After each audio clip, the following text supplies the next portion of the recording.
Bienvenidos, queridos hermanos, estamos nuevamente continuando con nuestro curso de Primera de Corintios.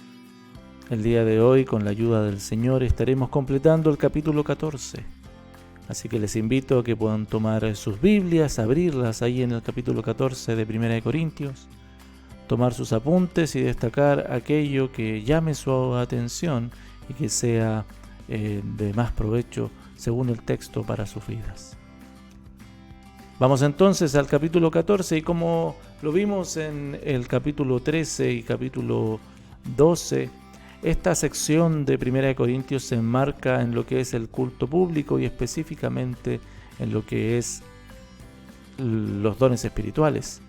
En el capítulo 12, Pablo dio el fundamento teológico de los dones espirituales. En el capítulo 13, por su parte, él da algunas consideraciones propias de lo que cómo se debiera abordar los dones espirituales. Específicamente en el capítulo 13 pudimos ver que estos se realizan y se usan a través del paradigma del amor, y en el capítulo 14 acá Pablo nos va a dar algunos ejemplos, algunos casos respecto del uso de los dones espirituales en el contexto del culto público en la iglesia local. En el capítulo 14, versículos 1 al versículo 5, podemos ver cómo Pablo comenzará este capítulo entregando su perspectiva, diciendo que las profecías están por sobre el don de lengua. Y comienza diciendo: seguir el amor y procurar los dones espirituales, pero sobre todo que profeticéis. Pablo da dos instrucciones: seguir el amor y procurar los dones espirituales. Porque el amor se sigue y los dones se procuran. Seguir presupone una acción constante, mientras tanto que procurar es desear celosamente. Se ama haciendo por el otro, se desea el don solamente porque es el Espíritu Santo es el que lo da. Sobre cualquier cosa ellos debían anhelar profetizar. Y ellos refiriéndose a toda la iglesia. El versículo 2 dice: porque el que habla en lenguas no habla a los hombres, sino a Dios, pues nadie le entiende, aunque por el Espíritu habla misterios. El que habla en lenguas habla a Dios solamente, habla en el Espíritu misterio. ¿Y qué es hablar en lenguas? Bueno, esto viene de la palabra griega glosa y tiene que ver con hablar lenguajes no conocidos. Significa hablar en o con lenguas distintas a sus propias lenguas nativas. Los corintios hablaban idiomas inintendibles, contenidos incomprensibles, misteriosos a sus oyentes, a través del Espíritu hacia Dios, expresiones que venían de estados de éxtasis. Cuando habla que hablaban por el Espíritu, hay distintas acepciones o interpretaciones. John MacArthur, por ejemplo, dice que se refiere al espíritu interior del hombre. Por el contrario, en Campan Posner, en los comentarios de Pilar, dicen que ellos no están solo balbuceando, sino que hablan contenidos inspirados por el Espíritu Santo. Y esto es porque estamos en medio de la discusión de los dones espirituales y debiera ser entendido como que el Espíritu de Dios es el que permite o revela que estos misterios sean pronunciados. Y esta palabra en el Espíritu comúnmente es usada por Pablo denotando al Espíritu Santo. Solo encontramos algunas excepciones refiriéndose al hombre interior, al espíritu del hombre, como en el capítulo 14, versículo 14 y versículos 32. Witherington, por otro lado, dice que hablar en el Espíritu es hablar a Dios, y hablar a Dios tiene que ver con una clara indicación que esta palabra glosa o la glosalalia fue visto como un idioma de oración, una forma de expresarse hacia Dios, pero en ninguna forma un idioma humano. Pero el que profetiza, dice el versículo 3, habla a los hombres para edificación, exhortación y consolación. Por el contrario, por otro lado, el don de la profecía habla a los hombres, el don de lenguas habla a Dios y el don de profecía habla a los hombres. ¿Y qué es profetizar? Profetizar no es otra cosa que hablar el mensaje de Dios en sus diferentes formatos, con el fin de, como dice el versículo 3, edificar, exhortar y consolar. El versículo 24 nos va a decir que el don de profecía también es para convencer. El versículo 25 que es para exponer al corazón y declarar la verdad.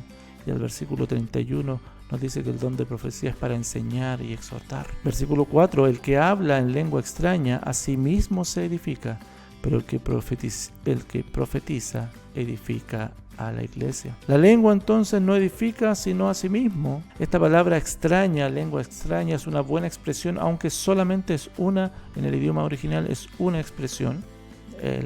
Podríamos decir que el adjetivo extraña está añadido en el español, pero es una lengua inentendible y habla para sí mismo, porque habla para Dios. Sin embargo, el que profetiza edifica a la iglesia. Eso dice el versículo 4. Versículo 5, así que quisiera que todos vosotros hablaseis en lenguas, pero más que profetizaseis, porque mayor es el que profetiza que el que habla en lenguas, a no ser que las interprete, para que la iglesia reciba edificación.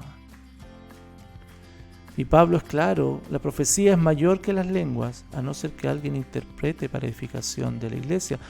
Con interpretar quiere decir traducir o explicar de un idioma, de un lenguaje a otro. Y a continuación, luego de que Pablo les mostró y les enunció de que el don de la profecía es mayor que el don de lengua, entonces, entre los versículos 6 y por los próximos 14 versículos, Pablo les hablará cómo hablar en lenguas o no. Entre los versículos 6 al 8 dice: ahora pues, hermanos, si yo voy a vosotros hablando en lenguas, ¿qué os aprovechará si no os hablare con revelación o con ciencia, con profecía o con doctrina? Ciertamente las cosas inanimadas que producen sonido, como la flauta o la cítara, si no dieren distinción de voces, ¿cómo se sabrá lo que se toca con la flauta o con la cítara?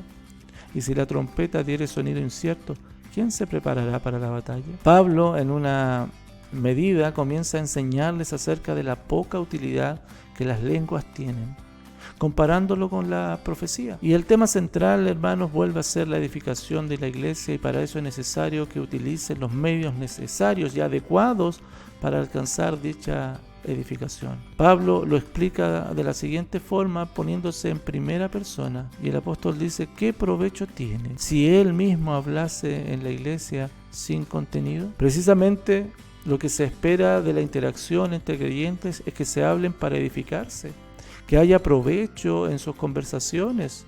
De lo contrario, dice Pablo, si él fuese a ellos, a los hermanos de Corinto, sin una conversación contundente, lejos de la edificación, él sería como un instrumento musical fuera de tono, que no se distingue lo que se está tocando. Esa es la ilustración que utilizan estos versículos. De la misma forma, las conversaciones entre creyentes debieran tener, y él dice, Pablo, revelación, ciencia, profecía o doctrina. Por tanto, cada don espiritual debiera mostrar entre ellos al menos este contenido. Debiera tener revelación, y con esto quiere decir instrucción de Dios para la iglesia.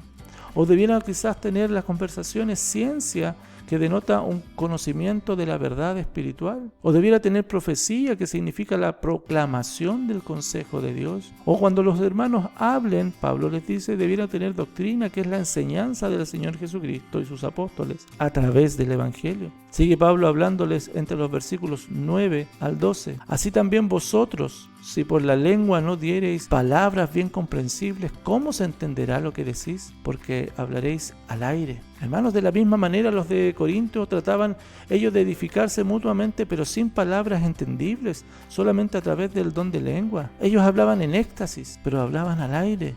No había provecho en lo que ellos estaban diciendo. Versículo 10 y versículo 11, tantas clases de idiomas hay, y seguramente en el mundo, y ninguno de ellos carece significado, pero si yo ignoro el valor de las palabras, seré como extranjero para el que habla, y el que habla será como extranjero para mí. La enseñanza de Pablo es complementada con otra ilustración.